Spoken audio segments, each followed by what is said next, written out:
Nadyaryo tayo kanina, guys. Kay Philstar. Hindi naman ako yung nadyaryo. Hindi naman ako yung headline. Na-mention lang ako dun sa loob. Tapos may screenshot ng mukha ko. Nagya kayo, Philstar. Anyway, ito kasi yun. Ito kasi yung, ito yung balita. Papakita ko sa inyo. Papakita ko sa inyo yung balita. Ayan. OVP says deleted EDSA anniversary statement was posted mistakenly. Yan. Ito ako, pakita ko sa inyo. Ito si JDB. Very recent yung picture kasi kailan lang ba to? Nung Sunday. Langya kayo, Philstar. Nananahimik ako. Sa susunod, Philstar, kapag pag kumuha kayo ng screenshot ko, mag-subscribe na rin kayo. Idamay nyo na yung subscribe. Idamay nyo na rin yung like button. Anyway, bakit ba kasi nangyari to? Ano bang naganap? Kasi nga, nung linggo, nabisto natin yung pagdidelete ng post ng Office of the Vice President. Naalala nyo yan? So ito yon. Nabisto kasi natin habang nagla-livestream tayo, biglang nawala. May mga nagko-comment. Ang sabi, Coach, wala na yan. Binura na yan. Hindi ko alam. Kasi nga naka-load na siya sa computer ko. So hindi ko alam. Pag kasi nag-load na ako ng website dyan, hindi ko na binubura, hindi ko tinatanggal. Ngayon, big deal. Big deal ito sa mga dilawan. Bakit? Kasi mga kutsero, ang pinuri kasi nila, ang pinuri dito ng Office of the Vice President, yung EDSA.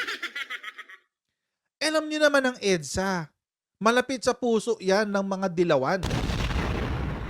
So, masama ang loob nila nung tinake down yung post. Itong sabi.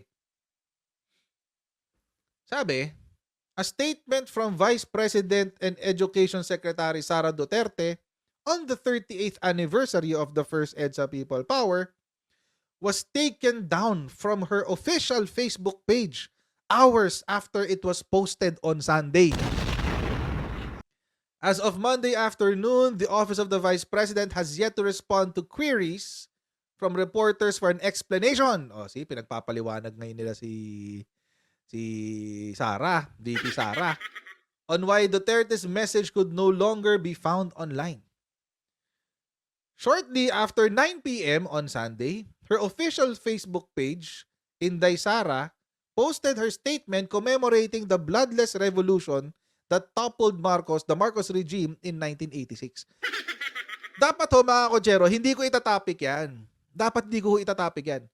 Kaso, nung nakita ko yung post, sabi ko, maitopic nga ito. Bakit bumalentong si VP Sara? Kaya nung nakita ko yung post na yon, nilagay ko agad sa sa sistema ko. So dahil nandiyan na siya, wala na. Pero bago natin pag-usapan yan, mga kotsero, tayo muna yung magbibigay pugay sa mga kaibigan natin sa SendWave! Sabay! Ayan, kung kayo po ay nasa US, UK, Canada, Italy, France, Spain, Ireland, and Belgium, pwede na kayo magpadala ng inyong mga remittances sa Pilipinas gamit po ang SendWave. Wala pong remittance fees yan, mga kotsero. Ang gagawin nyo lang ay download ng SendWave app, gawa kayo ng account, at pwede na po ay magpadala sa GCash, sa mga bangko at iba't ibang mga pawn shops din sa bansa. At kapag ginamit nyo rin po ang SendWave sa inyong unang padala at ginamit nyo rin ang aking promo code, ayan yung aking promo code, ayan, Coach Jarrett, ay makakuha pa kayo ng karagdagang $20 free credit. Ito pala. Yan, kaya gamitin na po si SendWave for all of your remittance needs. Okay. Wala na. Andun eh. Tapos, hindi ko alam, a few hours later, pagpalo ng 11, may mga nag-comment na, wala na nga raw. Tapos, this disappeared just before Sunday midnight, but not before it was shared by some Facebook pages supportive of Duterte. These included Inday Sara, Sara Duterte for President Movement, and Inday Sara Nation. As of press time, the Vice President's message can only be found on the Sara Duterte for President movement. Tingnan niyo. Tingnan niyo 'tong mga grupo na 'to, post kayo ng post, hindi niyo naman alam kung ano yung pinost. Next time po, intindihin po natin yung sinabi. In her message, Duterte said the celebration of the 1986 People Power was meant to commemorate the brave souls who stood united on the streets of EDSA fighting for democracy and freedom. Ay, galing. Dito na-trigger sa akin si Philstar. Di ba binatikos ko to? Ito yung binatikos sa lahat ng sinabi ni VP Sara doon sa kanya message. Dito ako nakatutok. Kung papanoorin nyo uli yun, yung video ko na yun. Dito ako nakatutok sa linya na to, the brave souls who united on the streets of EDSA fighting for democracy and freedom. Actually, meron pa yung sacrifice. Hindi pa nga ito eh. Meron pa yung the sacrifice something something. Ano ba yun? Ito. Their courage and determination paved the way for a better Philippines and their sacrifices will never be forgotten. Itong first two sentences ang tuto ko nung ni-livestream ko to. Sinabi ko, wait lang, VP Sara, ikaw ba, pumupuri na sa mga komunista? Bakit? Kasi mga kotsero, sino lang ba ang nagsasabi ng sacrifices, etc., etc., kung hindi yung mga komunista sa kapwa nila komunista nung martial law? At doon na trigger si Philstar. Anong sinabi ni Philstar? Ito sinabi niya. Trigger na trigger si Philstar.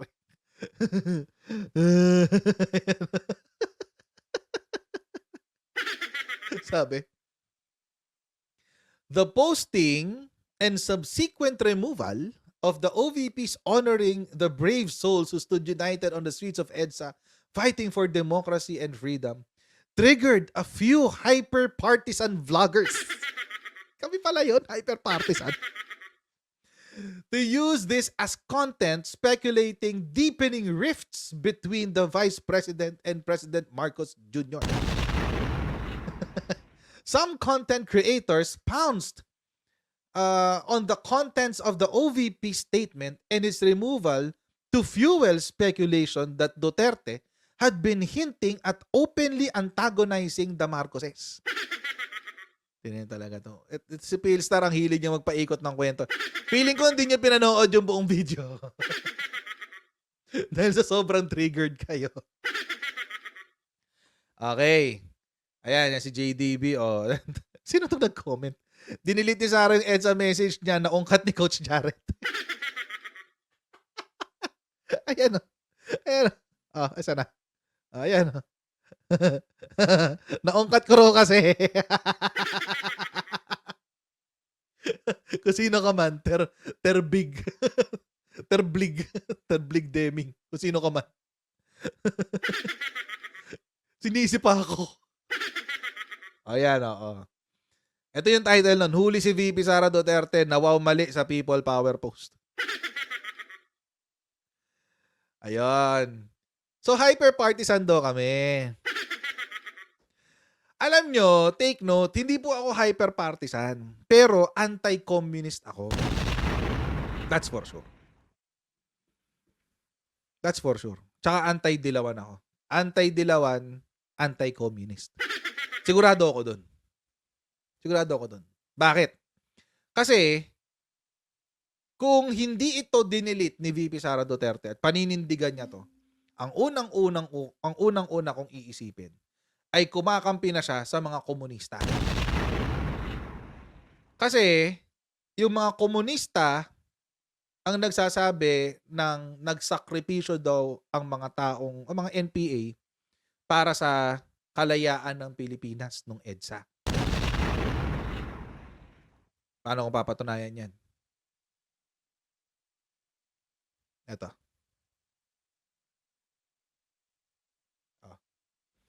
Bantayog ng mga bayani in QC, remembering the martyrs and heroes of martial law. See?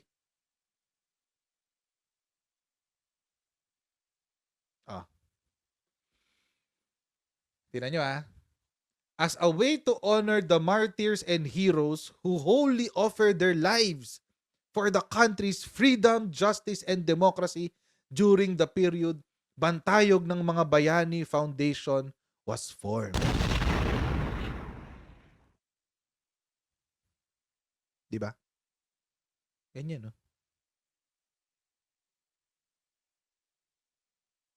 Bantayog ng mga bayani.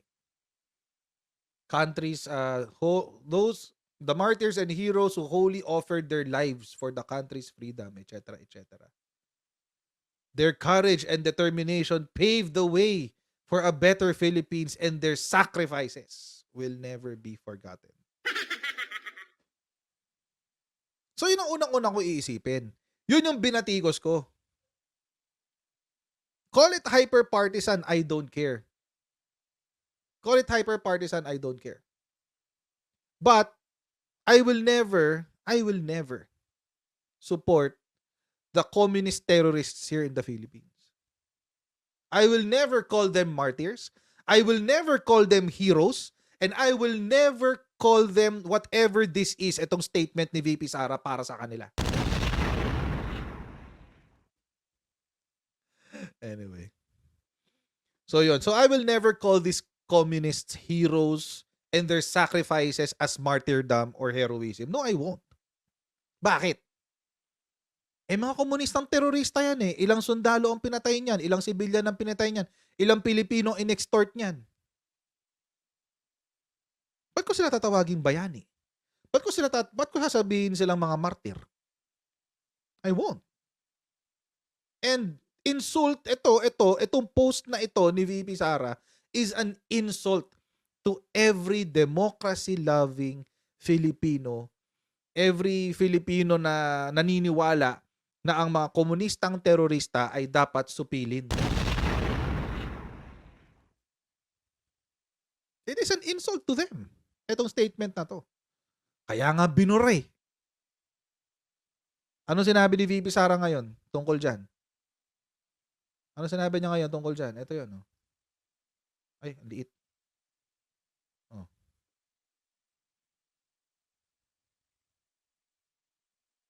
Oh. Ano sabi niya ngayon?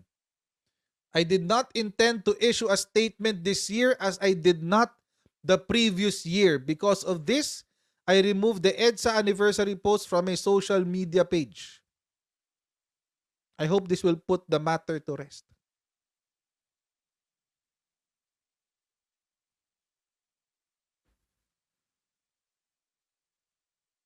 Ba't iniba? Iba na to ah. Iba to kanina. Wait. Ni-reword nila. Kasi meron silang sinasabi kanina na system error eh. This post was removed because it was not approved by VP Sara Duterte. There was a system error in the social media team. Ibig sabihin, yung taong nag-post nito, hindi humingi ng approval? Kay VP Sara? Imposible naman na si Facebook ang mag-upload niyan on its own.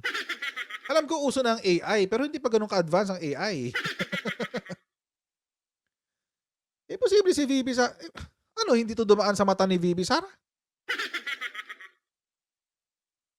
Anong klaseng drama to? Parang kay Senator Amy? Yung hindi niya alam na nakapirma siya?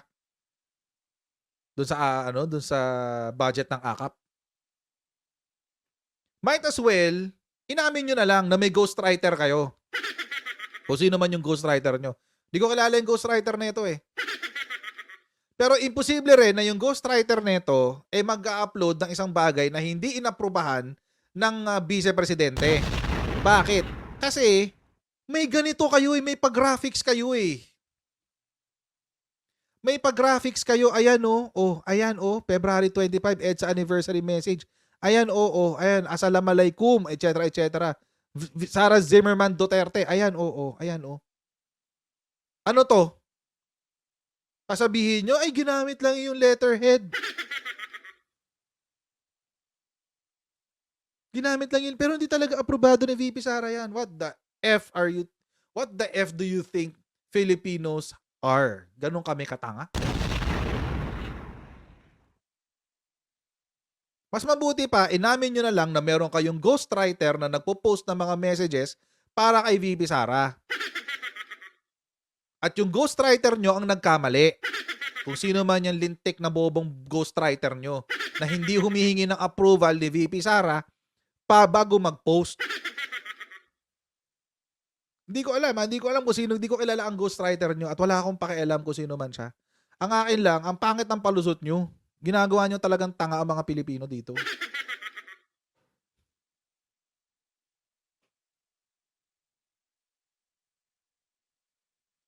There was a system error in the social media team. Ano ba? Sana sinabi nyo na lang. Pumalya po yung isang member ng social media team. Ghostwriter namin. At least maiintindihan naming lahat.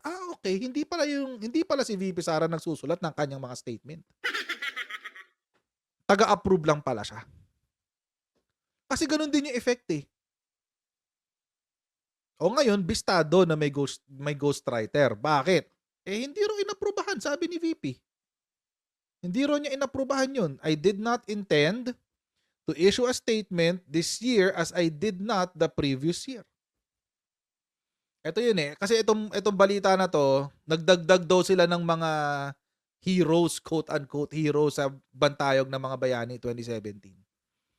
Ano tong mga quote-unquote heroes na to? Ano yun? Journalist daw, quote-unquote, jail journalist. Siya ang nagtatag ng, sana yun? National Union of Journalists, NUJP.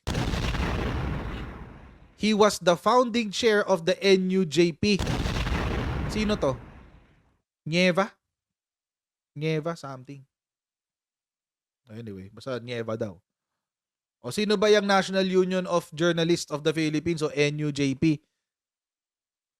Di ba sila yung sila yung mga journalists ng mga komunista? Ito pang isa. Commander Waling-Waling. Chiba daw siya. Join the armed struggle. NPA. Naging miyembro pa ng Hukbalahap. Ay, Diyos ko talaga.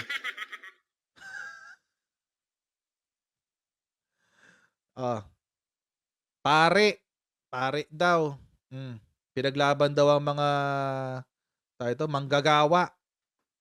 Tapos, na-detain siya 1973. Tapos, nung pinalaya siya, nagturo sa Saints ko. Okay, wait. Sana yun? Merong ito. Lent his voice to the resistance to the martial rule. O di makakasama ng NPA. Makakasama ng NPA to eh. Fernandez was a public servant elected, municipal, okay.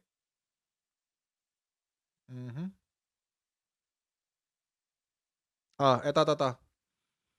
Nung i-deploy siya bilang sundalo, kasi second lieutenant siya eh. Tumakbo siya sa bundok at sumama doon sa mga NPA. So, hindi lang pala siya kasama ng NPA. NPA din talaga siya.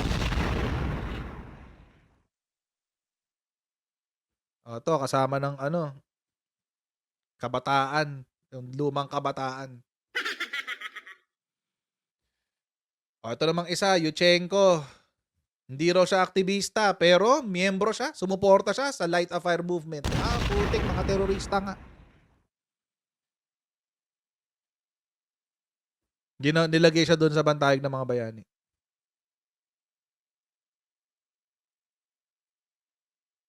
Tapos tatawagin mo ng their sacrifices will never be forgotten. What the heck?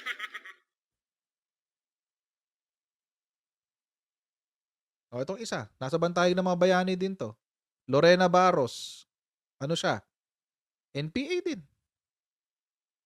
Killed in an encounter with government soldiers in Mauban, Quezon Province. So ano siya? Di NPA. Encuentro eh. Kaya controversial tong message na to. Hindi ho yan dahil lang sa sinasabi nitong Philstar na gusto naming palalimin na merong away sa gitna ni Marcos at Duterte. You completely missed the point. You completely missed the point. Hindi. At least for my end. I cannot speak for JDB. Wala akong hindi ko alam kung ano yung posisyon niya. Ang posisyon ko is this. Si VP Sara, kahit panoorin nyo uli yung message, si VP Sara, nag-mention, pumuri sa mga miyembro ng CPP, NPA, NDF na nagpabagsak sa administrasyon ng ama ni Senator Amy Marcos. Hindi man lang kumatok. Hindi man lang di ko alam. Di ko alam eh. Nagpaalam ba siya kay Senator Amy? Hindi ko alam. Naisip ba niya na yung ka-unit team niya is a Marcos? Hindi ko alam. But Philstar, you completely missed the point. Kaya ako in-address ngayon to. And I still maintain the same thing. I still maintain the same the same belief. Kaya nga wow mali eh. Wow mali. Bakit? Tinanggal niya eh. So, the question now, VP Sara, is this. Sino ang hayop na sumulat nito? Pardon my French. But I have to ask it. Kasi, ang sabi nila, it's a system error in their social media team. Ibig sabihin, kasama mo sa opisina mo itong taong sumulat nito. And apparently, itong taong ito did not even bother to ask your permission to post this. He did not bother to ask. He or she, I don't know. Hindi ko alam kung sino to. This person did not even bother to ask your permission bago niya pinost yung statement ng February 25. So, sino ang sumulat? Kung hindi mo inaprubahan, hindi mo pinapa-upload, bakit na-upload? System error? Come on. We're not stupid. It's either you approved it or someone has more control over your team than you. Tapos dadaanin mo sa mga pa-cute videos mo, magvi-video ka ng basahan mo na LV. Ano ba? Hindi ka naman influencer. And even if, let's say mga kakotsero, ginagaya niya yung strategy ni PBBM. Nung hindi siya elected, si PBBM ay nagva-vlog. Minsan family vlog, etc. etc. Pero for the most part, yung mga vina-vlog ni PBBM are national issues. Yung mga response niya sa mga national issues. Every now and then, merong ask me a question. Every now and then, lalabas si Sandro. Every now and then, whatever.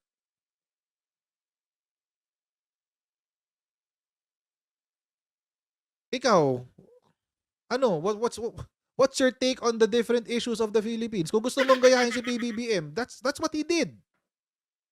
Yun yung ginawa niya before. So what's your take? West Philippine Sea, ano na? Hindi pa rin namin alam. Huwag naman tayong gawing tanga na ganito. Diyos ko naman. Hindi naman tayo tanga. Aminin mo na, bumalentong ka, nagkamali ka. Imposible na mapopost yan nang wala-wala lang, walang approval mo. Imposible. Imposible. Ikaw pa ba? Sa kwento sa amin base sa mga kinukwento sa aming lahat na parang napakatapang mo, napaka-stricto mo, maayos kang sistema, etc. etc. Tapos nasablayan ka ng ganito? I don't think so. I don't think so. I don't think so. Exactly, Maria Manila. Binanggit ko rin yan nung Sunday. Yung inaprubahan nila yung celebration ng EDSA sa DepEd. O don't tell me, hindi mo inaprubahan yun. DepEd yun. Nakasulat doon sa announcement by the authority of the secretary. Sana umami na lang. Tapos hold the person accountable. Ngayon, hindi namin alam kung sino yung ghostwriter mo dyan. Na parang pabor pa sa mga komunista. Considering na ikaw ang co-chair ng NTF-ELCAC. Yun. So mga kotsero, hanggang dito lang po muna tayo sa ating live stream. Please don't forget to like, share, and subscribe sa ating Coach Jared YouTube channel. And paki-follow na rin po tayo sa ating Facebook page para like updated sa mga ganap din sa ating channel. And I'll see you again in our next Coach Jared Live. God bless everyone. See you next time. Bye.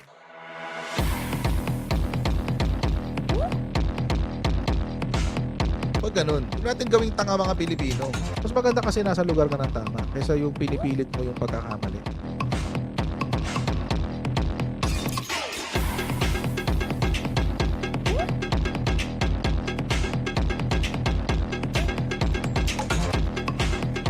Are they willing to go that far? Hindi makakalimutan ng Pilipino yan hanggat di nasasagot niya. Sino ngayon nagsasabi ng totoo?